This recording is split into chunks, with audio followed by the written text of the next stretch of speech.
All right. Looks like we're good.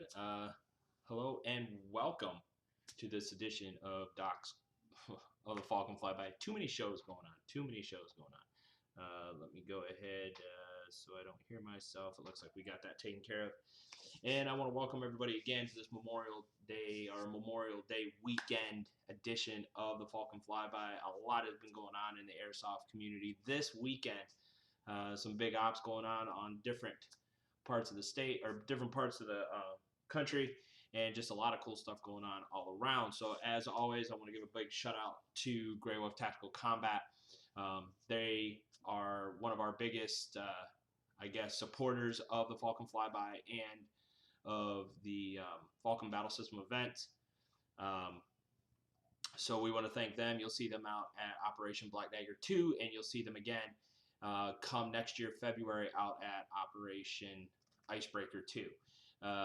Also, you guys see them probably every weekend at Wasteland Ops. Those guys are always out there. Check them out. Chris and Paul, great bunch of guys. I highly support them. Also, a big shout out to Multi-Mold Guns, Tony up in Michigan. They make all our molds for our holsters that we produce from Falcon Battle Systems. And I've showed you guys before, they look like mint green pieces of candy, just in the shape of a gun. So we want to send a big shout out to them and thank them for all of their support as well. And last but not least, we want to thank Define Industries. They're a clothing apparel company out in California. And Joe and his crew, we want to thank them as well for being a part of the Falcon Flyby. A lot going on. We are coming into the summer months of airsoft, and we all know that, hey, this is when the heat gets turned up here, especially in the South, and this is when some of the biggest and best airsoft events start to happen. It sucks, but it's in the summertime, but again, we know how to take care of ourselves. So first things, as always, let's go ahead and hit the events that we have going on. Hey, Spider, good to see that you've joined. So let's go ahead and start talking about events. Let's bring up my, there we go, bring up my event calendar here. We're going to go right into May 31st, which is Wednesday. We have Doc's Corner starting at 9:30, and what we're going to be talking about is dehydration. Now, the last time we did the Doc's Corner, we were talking about overhydration because people thought, how can you overhydrate? Well, you can, and we went over that again. Check out that video. It's on our YouTube page under Doc's Corner Overhydration, and I'll share it out again, and I'll put the link in the description in this video. But definitely check this out. Again, a lot of good knowledge. We're going to go over the signs and symptoms of dehydration, what needs to be done, how to prevent dehydration, and how to spot a buddy on the field that might be suffering from signs and symptoms of dehydration. And then what we're going to probably do, piggybacking right off of that, we're going to talk about heat injuries during, obviously, hey, summer months, we deal with heat injuries. So we're going to be talking about that. Be sure to join us if you can. And we're going to be live right here on the Falcon Battle Systems YouTube page, coming live to you. Coming out here, excuse me, June 2nd, we have Operation Vietnam Patrol 4. And this is out at SQ Airsoft. And I do apologize if I ruined the name, but there you go right now, June 2nd. Starting at 12:30 p.m. From what I understand, this is supposed to be a 54-hour MILSIM event set in the Vietnam era, which is very cool. So if you're in the area of this, check them out. It looks like it's going to be a good time had all the way around. Then 8:30 to 3 p.m. we have, it looks like, out in Estrado, Florida. Again, I apologize if I murder the city names. We have Pew Pew Game at Route 7 starting at 12:30 p.m. in Florida. Then we have on June 3rd, starting out, we have the Grundy Guard 3 day and night gaming. Yes, Falcon Battle Systems is a sponsor for this event. We are looking forward. We want to hear all the great information or all the great play. We want to see all your videos, all your pictures, things of that nature as well. So please be sure to hit us up, tag us on Instagram at Falcon Battle Systems, so we can take a look at this as well and see what you guys are doing. But again, we've been in touch with Mike from Grab Some Fun Airsoft, and we are looking at having a good partnership, whether for events or for him carrying the Falcon Battle System gear. So we're looking forward to seeing how you guys do at this event. We'd love to be out there, but we have a birthday party that is taking place for my I have to figure it out in my head, for my second daughter. She's turning 2, so, or I'm sorry, 4th daughter in the row. So as you can see right here, that's where I will be. So I will not be out at that event. Later on in June, looks like, there we go. We have Operation Broken Dagger 2 out at University Park, Illinois, and this is being put on by Third Coast Airsoft. They were just down in further down in Florida for Operation Overwatch 3. From what I saw, had a great time. They were doing helicopter gun runs and things like that, so really cool stuff. The 9th through the 11th, check these guys out. Broken Dagger 2, so definitely going to be another good op. Here we have Operation Executive Order, June 10th through the 11th. This is being done at Dogpatch USA, and this is being put on by Overwatch Tactics. These guys have they use all of my 40 and 60 millimeter banger pouches on their gear for their admins and stuff. It's really cool. They have red and green custom kydex through Falcon Battle Systems. Just really cool. If you're able to check out this event, please do. And yes, we are a sponsor for this event as well. Let's see here. Now we have June 10th again. This is at Robin Hood Paintball. This is all the way up in Maryland. So put it on by East Coast Airsoft. Definitely check this out. Night Ops 4 Airsoft game. These guys normally do this about 3 times a year, if not more. So definitely, if you're into the night play and you're in this area, check out this event as well. This is being put on by East Coast Airsoft. As you can see, I will be busy in the middle of the month, renewing my vows, 10 years marriage. Hard to believe, 10 years, but hey, we're rocking on. So we come down here, we have Operation Homefront. The MACC is putting this on, and yes, we have some, I want to say, some news to mention about this, but we will have a booth that is set up out there, and we'll have product on demo for this. So definitely, if you can get out there for this event, check this out. We're also going to be sponsoring some of the raffle for this as well, so check this out as well. And then we're going to be sponsoring this event as well, the Grand Simulation, Operations Jody's Ghost. This is like the grand opening again for Springfield Airsoft, June 24th through the 25th. Definitely check this event out. Going to be a great time. If you go to the event page, they already have listed the different missions that are going to be taking place throughout the event. So great setup. The field, the pictures I've seen of this field are just amazing. Then we come into July 1st, Operation Broken Arrow 2017 at Command Decision War Game Center. This is being put on by Third Coast, or I'm sorry, not Third Coast, TOG Milsim and Theta Milsim Events. So definitely check this out. It's nice to see TOG back on the scene again. So awesome. Check this event out. It's going to be in Taylorsville, North Carolina. And I read something that the first 100 people that buy their tickets get the event patch. So that's pretty cool as well. So definitely check this out. We're a sponsor for this event. We're not able to make it out because starting in the beginning of July, we're moving into our new house, which means I have to set the new shop back up. So I will be busy doing that. But again, we will be sponsoring this, and we'll make sure TOG Milsim has their player packages. And I think what we might do for this is also send down a ticket or two for Broken Dagger, or I'm sorry, not Broken Dagger, Black Dagger 2 for that event as well. So check this event out if you're in the area. This, again, it's nice to see TOG back on the scene again. Make that disappear. And it doesn't want to. Again, as you can see, we're moving. Now we have July 1st, another event. This is being put on. This is at Wayne's World of Paintball. This is being put on, I believe, by Urban Combat. I believe that's who they are. They're the ones that are also doing the event at the Guardian Center later on in August. So again, this is at Wayne's World of Paintball, and the ticket price for this event is $30. So definitely check that out if you're in the area. We come into August, and August is packed. Every weekend is pretty much packed. Here we go. Guardian Siege at the Guardian Center. We will be there with a booth, with Kydex, with our shop, making custom products on the spot for you guys. I believe over this weekend, they were doing a discounted ticket price over the weekend. I believe it was like $75.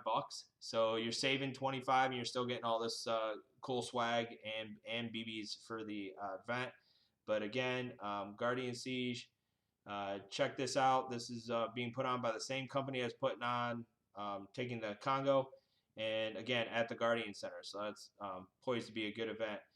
Back out at Command Decision War Games Center in Taylorsville, you have Purge of District 89. Again, this is another Milsim event going on as well, and we're back in Taylorsville, North Carolina. So. And then we have the op that we're going to talk about later because we have a lot of cool stuff to talk about. Operation Black Dagger 2, the Hollistan Offensive. We're gonna open the gates up at 12 p.m. on Friday. This is going to be held at Black Ops Airsoft in Fayetteville, North Carolina, and just a lot of stuff to show you guys. Hey, Dion, glad you joined. We haven't got it in, and that's probably due to the fact that nothing's really running postal-wise due to the holiday. So hopefully I'll have them by Tuesday. So we'll talk about more about that here in a little bit. September 15th, back at the Guardian Center, we have Operation Series Viking 2, and this is from the 15th through the 17th. Third Coast Airsoft putting this one on with Airsoft Junkies. So going to be another great event by then. And again, in November, we have Operation Trench Knife. This is being done at Camp Shelby National Guard Base. And again, another event being put on by Third Coast Airsoft, November 10th through the 12th. Right now, November and December and even October are kind of thin on events. So if you guys see any, please, you can share them to me. I'll take a look at them. Put them as interested so I can talk about them here on the Falcon Fly By.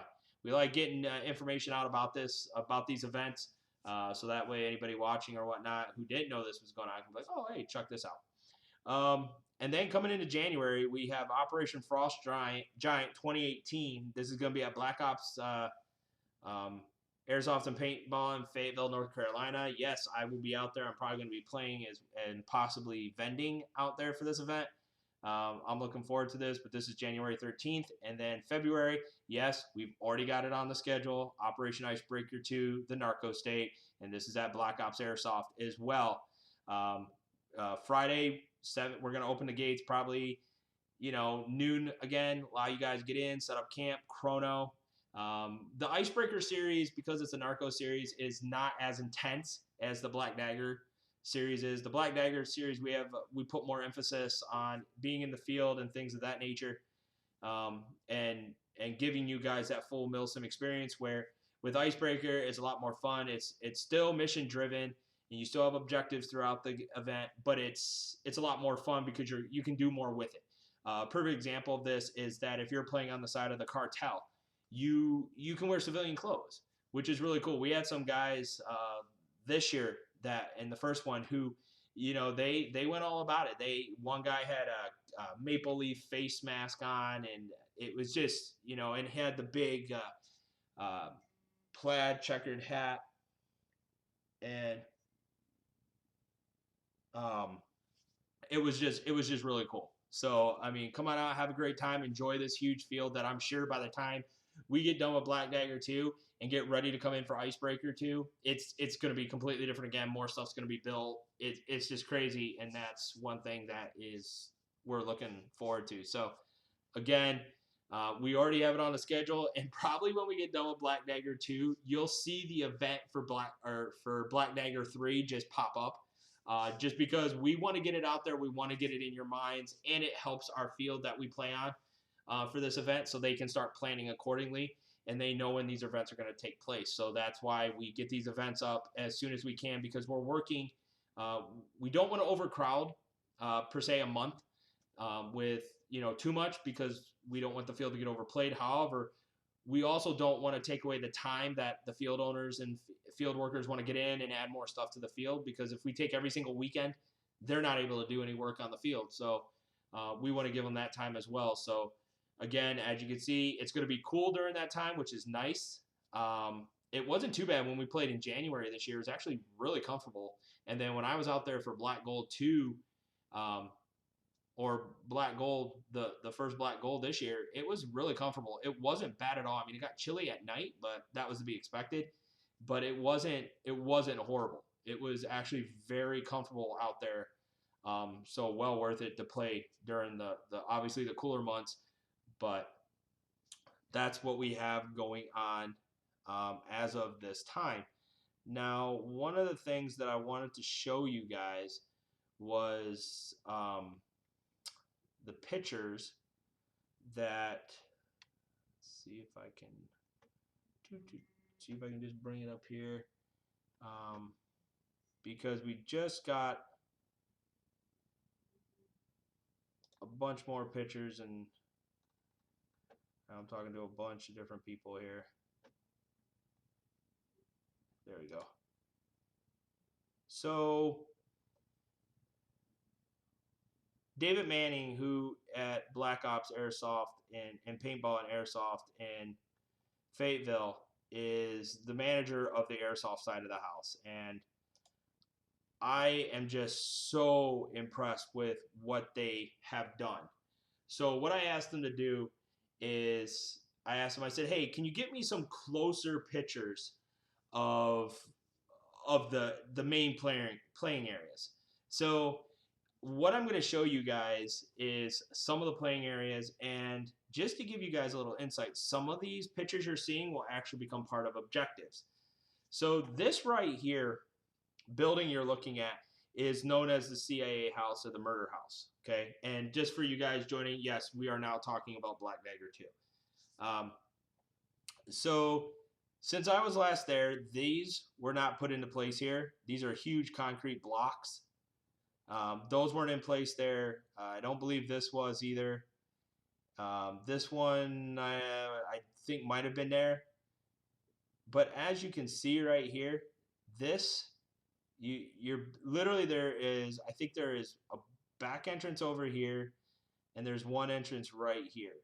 And I think that, or maybe this back entrance is over here. But anyways, these are the two Connex boxes. This is the prison area, just to give you guys some idea. And right here is one of the doorways. They're like quote unquote offices per se. But this is known as the murder house or the CIA house.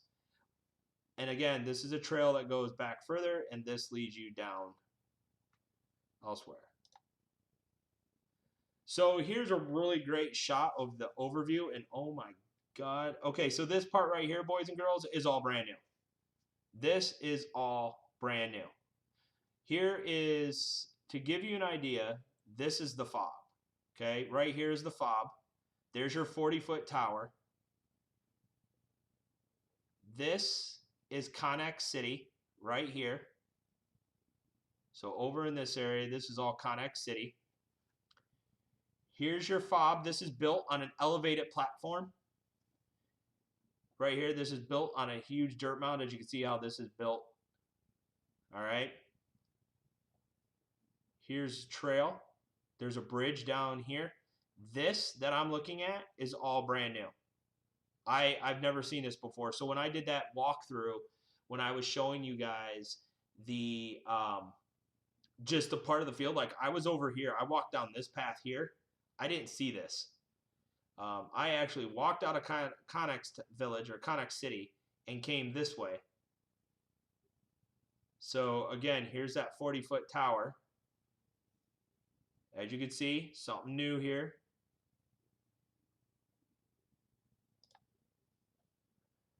Now here's another shot over of, so wow, there's more back in there. So I'm even learning more spots. I mean, as you guys can see, they've built this up even more.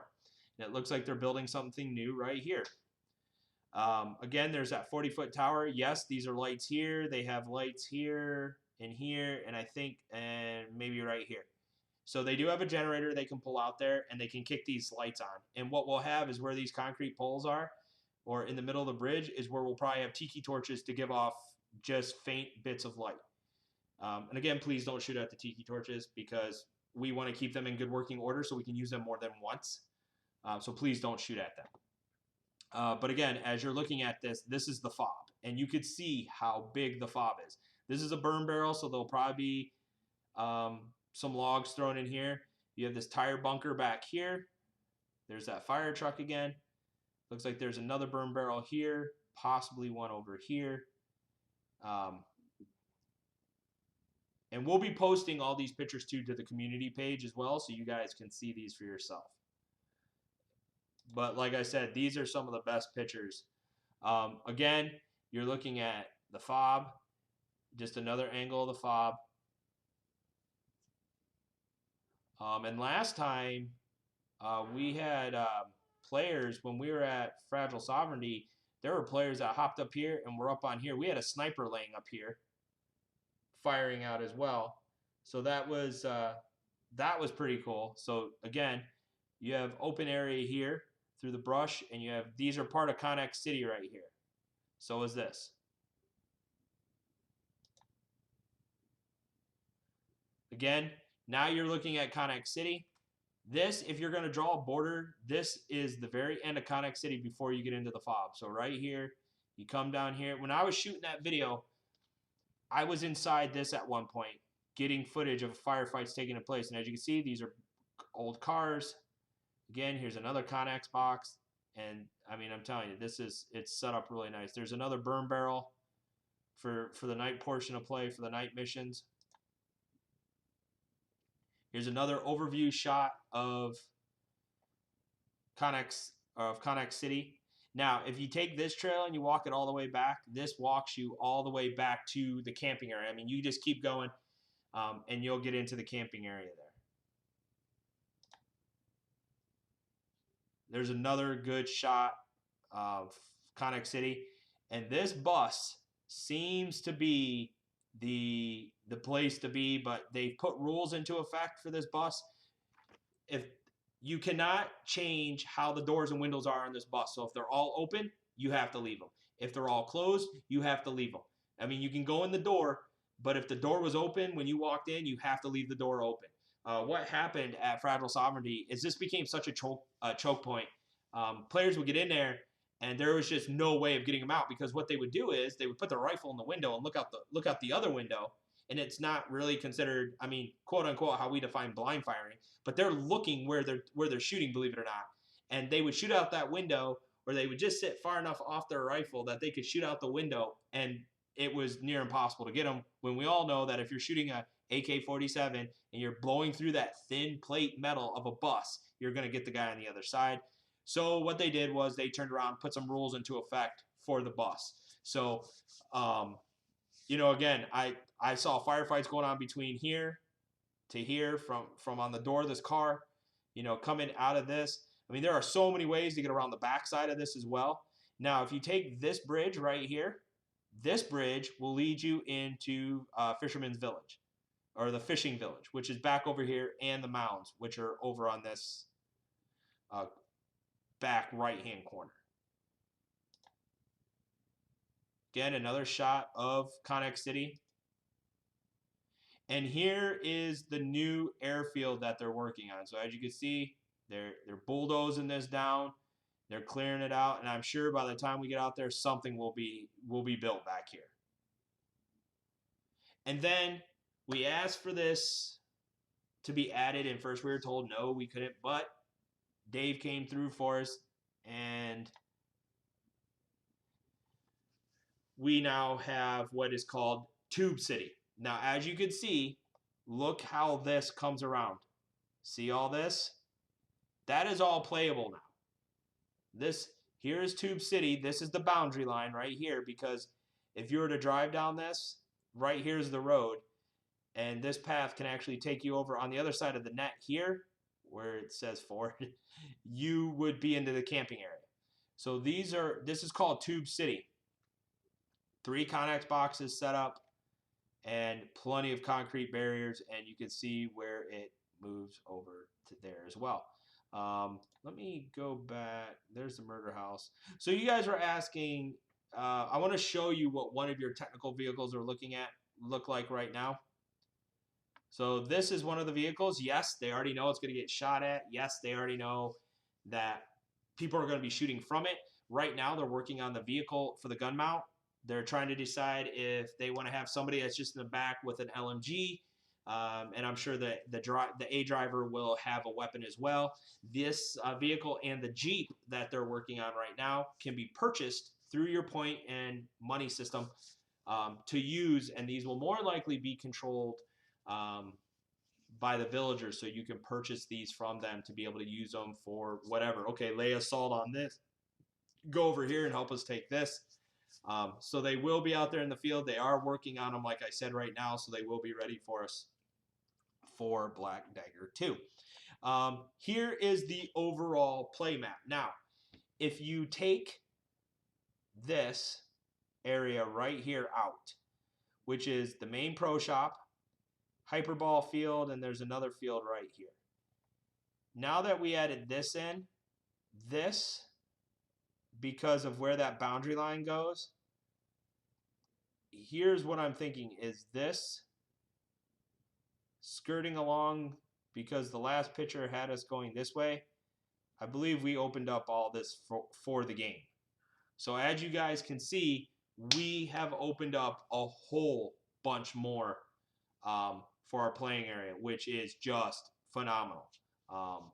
I couldn't have asked for a better location, a greater airsoft manager there at Black Ops Airsoft in Fayetteville to work this, to get us this. Now, here is the play map that they sent to us. And like I said, now that we're including the pipe field over here, I'm thinking this will probably, because it's all part of the same thing, because that net runs all the way down and it doesn't cut off here, that this now along this region, well, that's the pro shop. So along here and down now will be the new playable area for us. So we just encompassed a whole bunch more area, which will make things a lot better. And no, I know you're seeing, oh, HQ. This was the old map.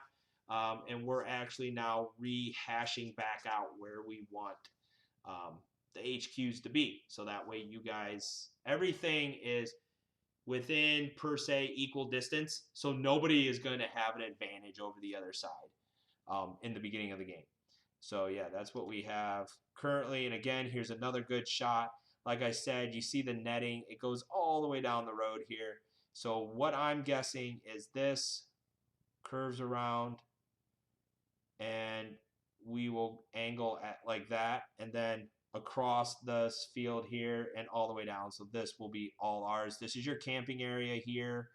This is all camping. The one thing that we are working on for you guys is to potentially get another porta-john down here, because we have one in the staging area, which is right where you're seeing this right here, because here's the mounds and here's your chrono area right there, and this is one access road to come in to that area, and here's the back access road here. I will tell you right now, we're probably going to have signs that say no admin beyond this point here, because this is where the admins and the field owner and things like that will come down and park along this area here. Your vendors and sponsors will have their vehicles down along this way after they set up. So again, we don't want to take away from them having their area, but you guys have all of this, which, believe it or not, is a pretty good area.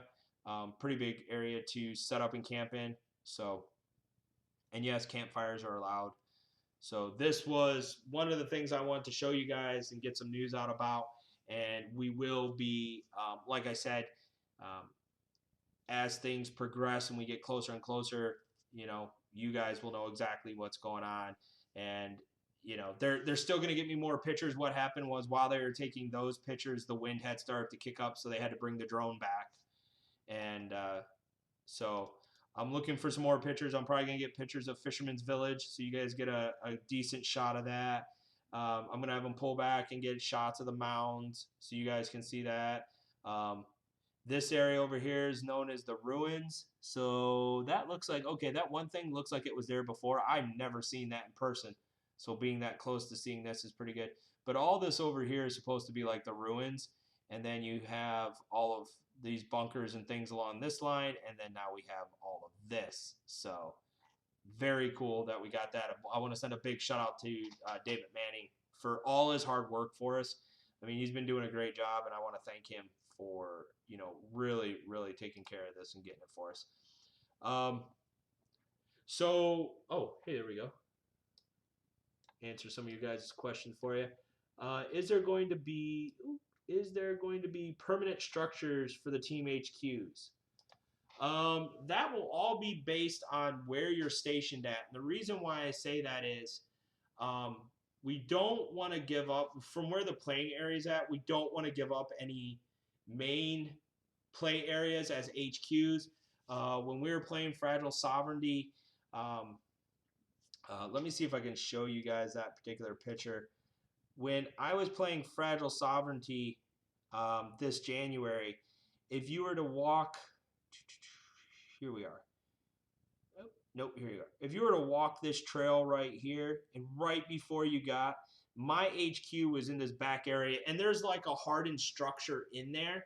But from what we're trying to work on, like I said, because we want to use the whole entire field, what might happen is because of how things are set up, we may have one team start on this side of the field and another team.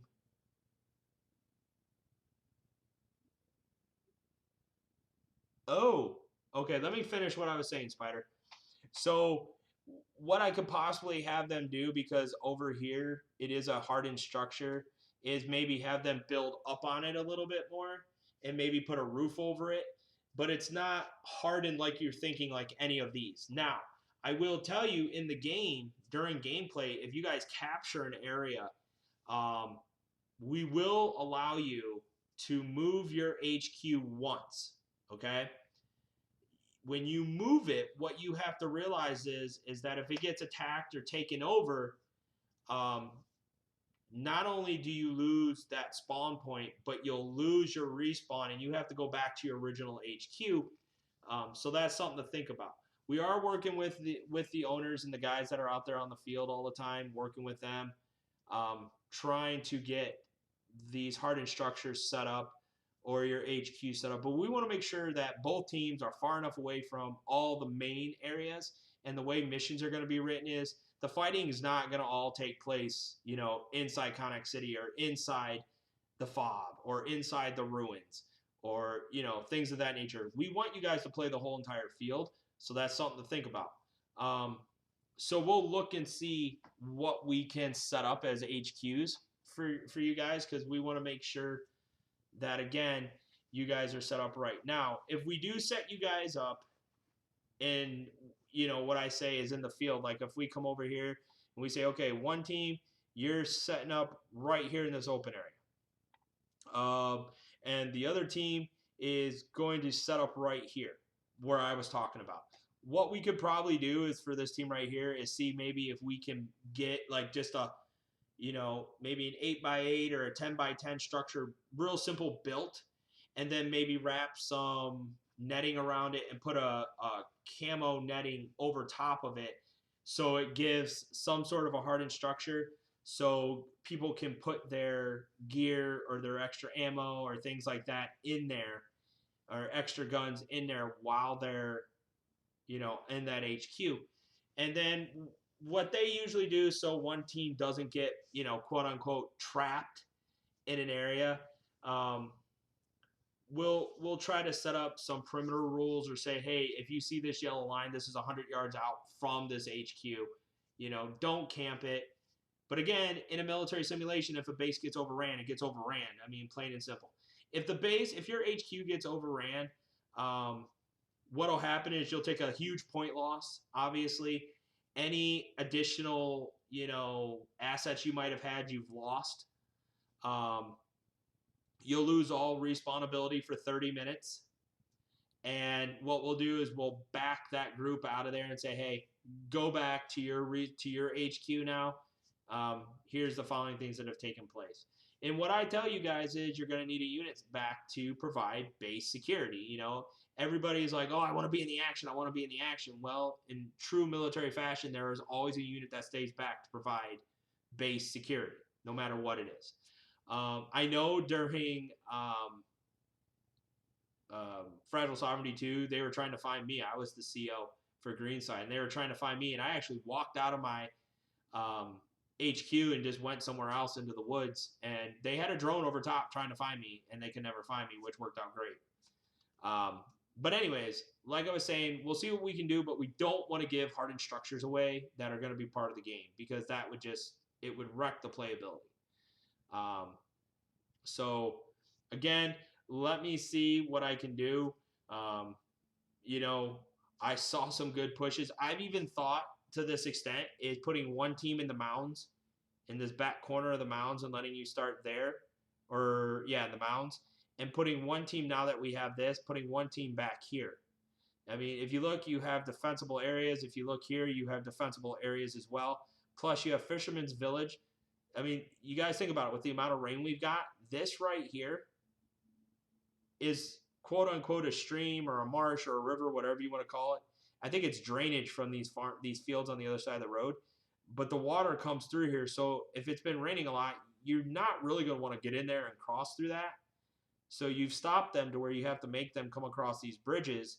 And now there's a fourth bridge that has been built, which I don't see on any current map yet. But that's cool. So again, if we put one team over in this corner and then another team over here, it still keeps you pretty equally away from any of this main stuff, because again, there's a bridge here they have to come across, and it's not an easy crossing. You know, they would have to come down, cut across, and like I said, cut across into here. It's not easy to get across. So again, you guys have objectives within this area here. I mean, you have objectives all over the field. So there you go. Like Spider says, he's already got a security team lined up. And again, you know, I'm going to talk more and see what we can do. I'm going to try to get some more close-up pictures of the mound area, so that way we can plan that as well. So that's what we have going on there. But as you can see, they're building more stuff, guys, back into here as well. There's cleared out areas here.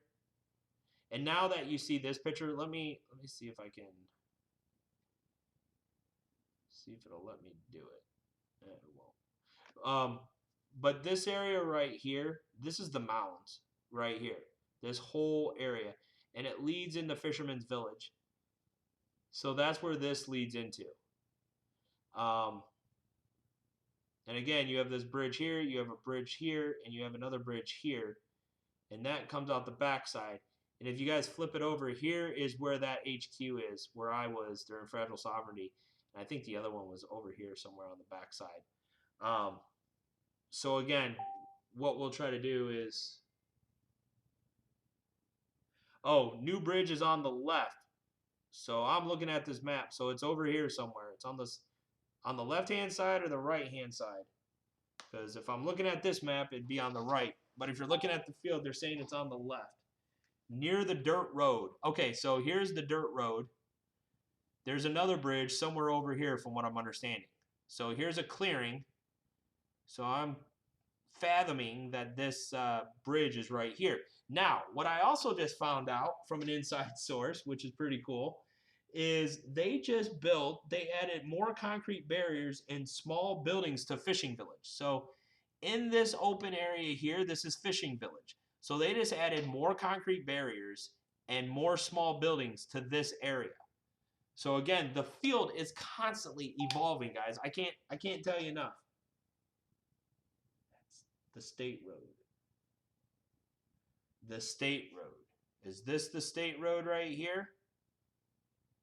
I'm talking to a guy, I believe he's watching, but he's not commenting on the video itself, so it's... but anyways, as you guys can see, and I'll tell you what, to be honest, I'd love to get across over here and play, but I don't think this is their property.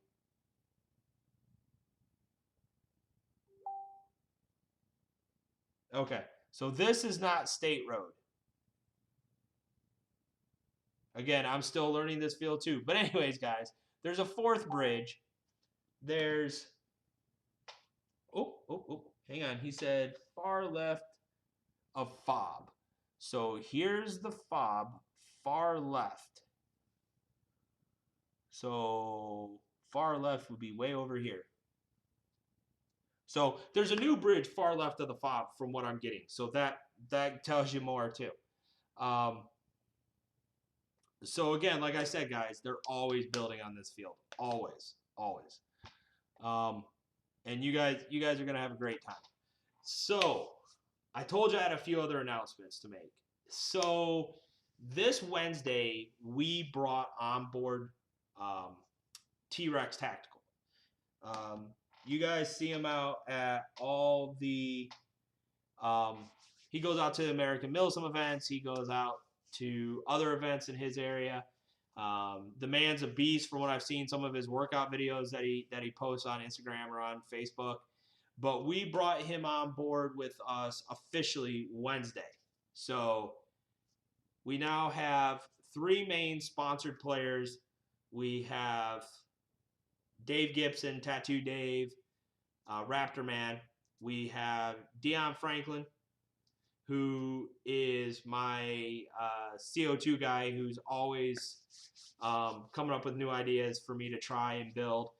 And then now we have TRex Tactical, who is going to be the event that I was showing you guys that happens later on in June that I'm not able to get to, the MACC event. He is going to be running the table for us. So I'm going to be sending him demo products, and that's really cool to have him on board with us as well. So if you get a chance, check out his page on Facebook. Also, check him out. Give him a follow on Instagram at T-Rex Tactical on Instagram. So check him out. I'll put his link in the description of the video as well, so you guys can give him a follow and see what he's all about. We talked about Black Dagger 2. We talked about T-Rex. All right. So on the 31st of May at 9:30 p.m., 21:30 for you military folk, we are having our discussion with Doc's Corner on dehydration. So we talked about that. You guys saw the event posting. We talked about that a little further. And with it getting hotter out there, dehydration is going to be the killer. As you can see, yes, I'm drinking my water. I think this is like 28 ounce glass, and I've had 3 of these today throughout the day. So I wasn't sitting there chugging, bottles of water.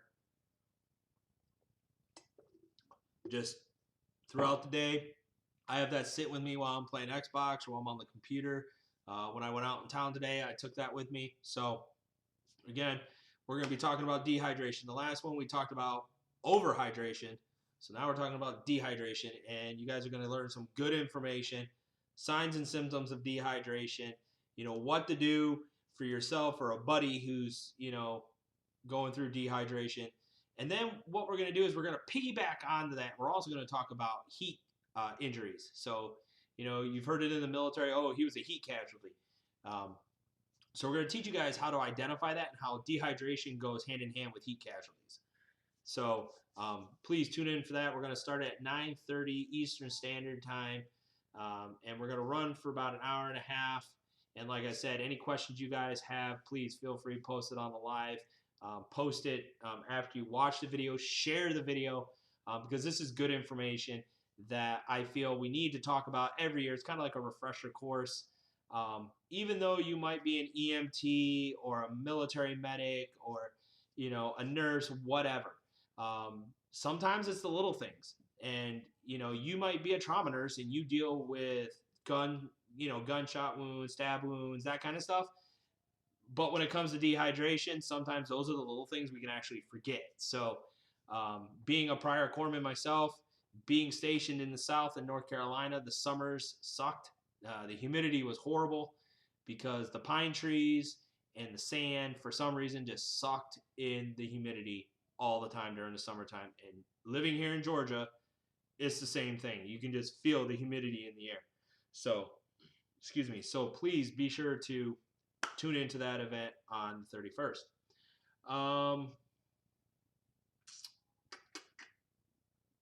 that is all I have pertaining to, you know, what's going on this week. Oh, talk about some new things coming to Falcon Battle Systems.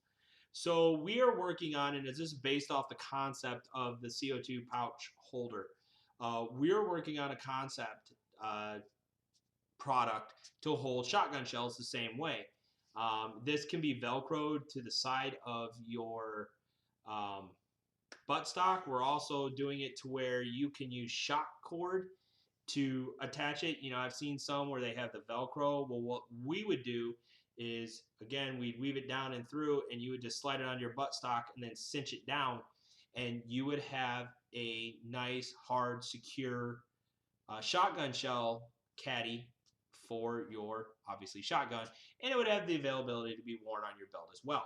So that's one new product we have coming. Actually, Dave Gibson sent that one my way. I've been thinking about it for a long time, looking at the different types that are out there, and I was just like, you know what? I think I already have the base of it already done. We just need to make it a little wider, a little bigger in diameter, because shotgun shells are obviously, they're close to the same diameter as a CO2 bomblet. So we're going to go ahead. We're going to make one of those this week. We got the one RMA that we had out the door here a couple days ago. And so they should be getting it either, they say they'll be getting it on the 30th because obviously the holiday. So, whoa, hang on. Almost fell out this past Saturday down here in Florida because of the heat. So, as we have Spider, who is a manly man,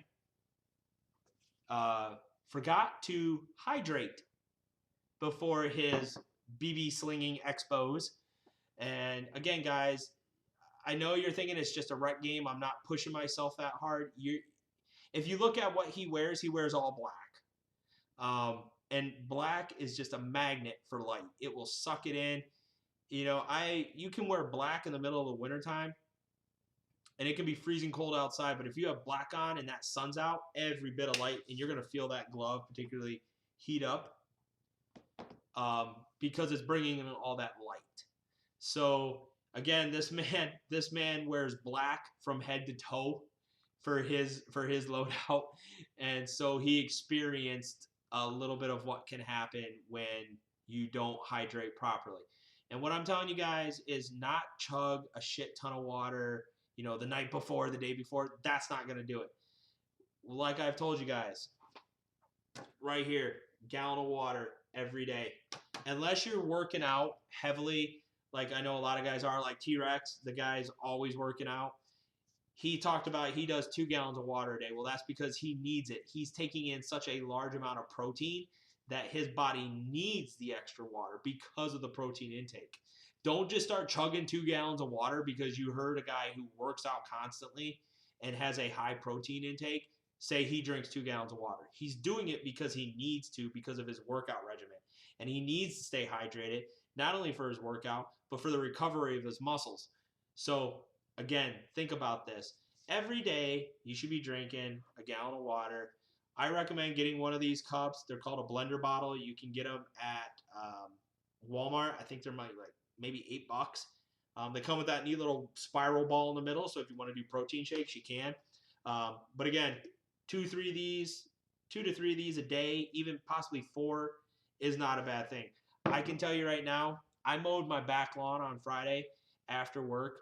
Stupid me, because when I got home, it was about 2:30, 3 o'clock in the afternoon. The sun was out, it was clear, very little breeze, and my dumb ass hadn't drank enough water throughout the week, and I'm out there, I was mowing the lawn. I got to a point where I felt sick to my stomach.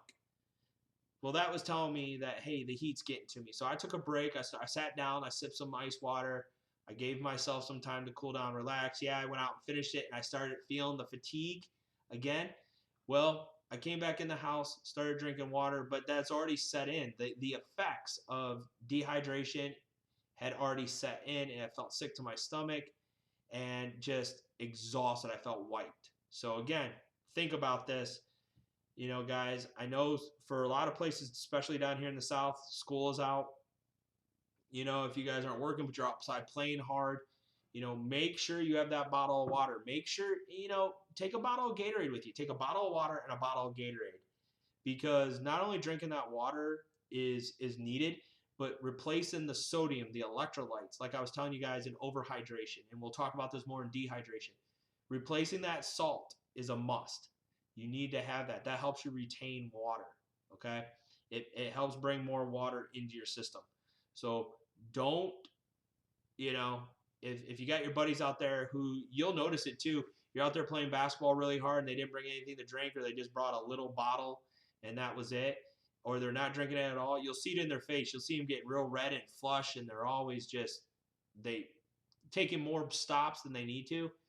They're dehydrated. So again, guys, let's see. I'm adjusting my loadouts to compensate for the heat this summer, adding my ice plates as well to my loadout. Core, like I said, guys, and I have two of them. I'm going to talk about those in the next Falcon Fly By. But those things are just great. If you know, if you're going to be staying in a hotel for a major event and you have those core plates, I highly recommend you fill them up, throw them in the freezer, and let them freeze. The reason for that is when you put them up into your vest, whether you're putting one on your back or on your chest, throughout the day they're going to start melting. It's going to keep you cool. So you have water that's cold and your body staying cold. So that's a bonus right there. So think about those. I bought two of them when I was at Noob Day. I got the last two they had, and I think they retail them for 32, 35, between 32 and 35 bucks. And what's really cool, if you go to their website,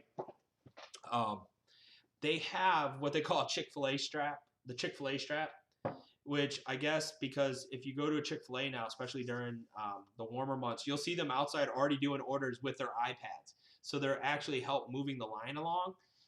You'll see them, I guess, they wear these things, and it's like it hooks to the plate for their back, and it hooks to the bottom, and it comes up, and it just clicks in.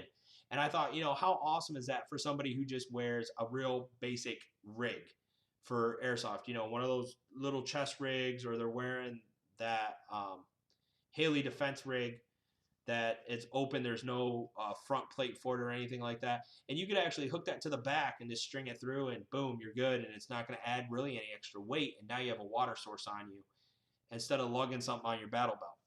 So that's always a bonus too. So yeah, stay hydrated. I can't stress that enough. The temperatures are climbing, the humidity is climbing, so it makes it hotter than it is. And like I said, for Black Dagger 2, we're going to do our best to have water in all the main playing areas. You know, whether it's just a huge ice cooler that's filled with ice and water that, you know, I know it sounds dirty, but if it has the plug at the end and it's just melting, you guys can fill up, you know, a bottle, or we'll have cups there so you can get some water. We're also going to have a cooler that has ice in it, and we'll have sheets in it, so if we get a heat casualty, again, we're able to take care of that. But I can tell you guys this now, if you start preparing for this now, you won't end up a heat casualty at the event, or at any event for that matter. So that's the big thing. Do not end up as a heat casualty. And if you feel that you are, pull yourself out of the game, sit down, get in the shade, sip some water, and just relax. Don't jump back into the game, you know, 5 minutes after you pull yourself out and think you're fine. Give yourself some time. That's why we have radios. That's why you can talk up to your chain of command and say, hey, I'm feeling dizzy. I'm going to take a break. This is where I'm at. I got my kill rag on. And then again, that CO or platoon leader can get a hold of an admin and come and locate you as well and make sure you're all right. So just think about this, guys. Keep yourself cool, and really think about if you need to wear that helmet or not. I know a lot of guys like wearing those helmets because they attach so much stuff to it. But if you can get that basic colored ball cap to wear that, especially the ones that are like netted in the back so they let the heat out, that's a big bonus. And then as the temperature starts to drop a little bit, you know, and it starts to get darker, you can switch over to your helmet if you want. But I know a lot of you guys wear that stuff because you touch your GoPros and things like that. So again, it's one of those things. It's your choice, but make sure you realize that any gear that you put on, it's causing your body to work a little harder. So just something to think about. I know during the summertime, I try to lighten my gear up quite a bit, where I get rid of JPC and I put on a sling pack or my gear slinger bag with a battle belt. I have more than enough room to carry extra mags. I can carry extra mags on my gear slinger bag, so it's not the end of the world if I'm not carrying a plate carrier, So just something to think about. Pace yourself during the game too. Don't go balls out for the first hour and then have nothing left. That's true too. You guys got to remember, the first mission for Black Dagger 2 is you have to set up your HQ. Nobody can do anything until the HQ is set up. So that means you got to set up your radio and you got to establish comms. You have to set up your water setup, and we have this stuff all explained out. You have to set up your supply line. There's a lot of stuff that you have to do in your first mission before you can even start the rest of your missions. So, that first 30, 45 minutes of the game gives you time to get acclimated to the weather. That means the rest of the team can't just run out. Just like any engagement, the first things we have to do is set up comms, set up medic, set up our meds, set up our food service and things of that nature. You got to set up and whatnot to get you ready. And when you set up like that, then once you're set up and the last step is literally calling to higher HQ, which is an admin, and saying, on this comm channel, yes, we are all set up, all gear is set up, radio check. And we come back and we respond back and we're like, radio check, we have you. Mission 1 has been accomplished. Please carry on. And at that point, then you can start your second objective at that time, or your second mission. So it gives everybody a chance to acclimate themselves to the weather. But I think, everybody coming on Friday, getting checked in, getting signed up, coming to the social mixer that we have going on, that will be a big thing. And like I said, we're going to have a grill going, so if you want burgers and dogs, I think the price that was agreed on is like $5 for a plate of food. And it's just a good social mixer to where you can meet other players you've never met before. I know Raptor Squad is going to be out there. Like I said, Tattoo Dave, he is such a huge PR force for not only Falcon Battle Systems, but for the airsoft community itself in this region. And, being such the figurehead he is for American Milsim and for their events, it's great to have him on site. Like I said, he's going to be signing autographs and what have you. So that's pretty cool too. So again, be looking at your pages. We just updated the rule set on the community page. If you go to the notes section, and I'll show you this. I showed you guys this last week. Let's exit out of here. And let's go home.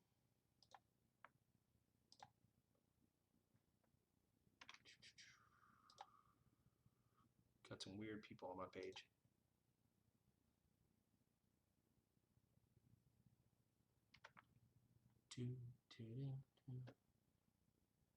So if you come in here to the notes section, we've been editing the rule set especially with the vehicles. We want to make sure everybody understands the rules for the vehicles and there's no questions about those, and we're working on those right now. I'll get with Dave Manning over this week and ask him, say, hey, how do you want these vehicles taken out? How are they disabled, taken out, and then how can they be utilized? What are your rules? Like, where can they not shoot, or are they allowed to shoot can they shoot anywhere on the vehicle with anything? But I'm going to tell you right now, having an RPK shooting at a vehicle is not going to stop it. You need to have your rocket launcher available. So the one thing that we did, we started cleaning up these a little bit more. Penalty cards. This is one of the things that we added in right here because you guys know if you played last year, we had penalty cards. So this year is no different. You're still going to have penalty cards. And basically, you're going to be issued 2 cards at the beginning of the event. The cards will have assigned colors for infractions. Any player who is asked for a penalty card by an OC must surrender it immediately. Do not argue with an OC if they ask you for your card. Okay? Just don't do it. I will tell you that if you argue with a ref, you're gone. There's not going to be a second chance on that. At that point, there's no refund. We're asking you off the field. You know, if you came with a group, I'm sorry, you're going to have to be at the camping area until, but we're not going to bend the rules for anybody on the field. It's not fair to the people that have come to play a fair Milsim event. So if you feel you're getting angry, the best thing I can suggest to you is just tell the OC in the most respectful way you can. Hey, sir, hey, just give me a chance to calm down real quick because I don't want to get kicked out of the event. I'll give you my card. I just want to know why you're pulling my card and what I did. And again, before a card is pulled, one of our in-game referees or in-game admins will get together with one another if they have multiple angles to see what happened. And if they all concur, then that's what's going to happen. But if it's like, well, I didn't quite see what you're talking about. No, I've been following him all game and he's not had an issue with hit calling. Then at that point, that OC or that in-game admin will be like, okay, you're right. We'll just drop it, let it go. Before they even approach a player, they will discuss it. It is the responsibility of each player to safeguard those cards. If a player cannot find their cards when asked by an OC, the OC shall have no choice but to believe the player's cards have already been taken by another OC and the player may be objected. What will happen at that time? Because on these cards, you're going to write your name. You're going to write your call sign legibly so we can read it. And what will happen is the admin will ask, they're going to ask you, what's your name, what's your call sign? And they're going to come across the radio to the rest of the in-games and say, hey, has anybody pulled such and such's cards? At that time, the OCs will go around and be like, if they did, somebody will come back and say, yeah, I pulled both his cards already. He should be off the field. Or I already pulled his yellow card because of this. I have it in my hand. That time is checked. But if they come back and say, no one's pulled his card, we don't know who you're talking about, then what will happen is the OCs will have what's called a temporary set or an extra set, and they will write on there that this is the second set due to player loss. What will happen though is they will document them that self on their form, and that will cause your team to lose points. Because again, we're telling you right here, you need to keep hold of these cards. We're not just going to assume that both your cards are going to be pulled or have been pulled. We are going to work with, we're going to check. We're going to double check first.